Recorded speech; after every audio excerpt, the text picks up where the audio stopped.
আসসালামু আলাইকুম।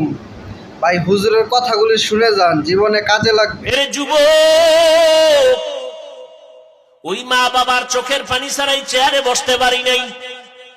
ওই মা বাবার চোখের পানি আর দোয়া ছাড়া তুমি পরীক্ষায় ভালো নাম্বার পাও নাই।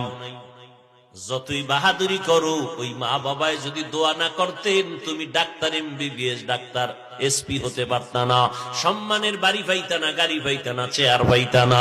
সবকিছু পাওয়ার পেছনে কুদরত আমার আল্লাহর, দোয়া হলো মা বাবা।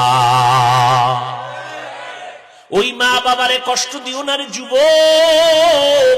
হুজুরের কথাগুলি ভালো লাগলে ভিডিওটি শেয়ার করে আপনার বন্ধুদের মাঝে ছড়িয়ে দেন, যেন তারাও তাদের মা বাবাকে ভালোবাসতে পারে, সম্মান করতে পারে, যেন পৃথিবীর প্রত্যেকটা মা বাবাই তাদের সন্তানের কাছে ন্যায্য অধিকার ও সম্মানটুকু পায়। সবাই ভালো থাকবেন, সুস্থ থাকবেন। আসসালামু আলাইকুম।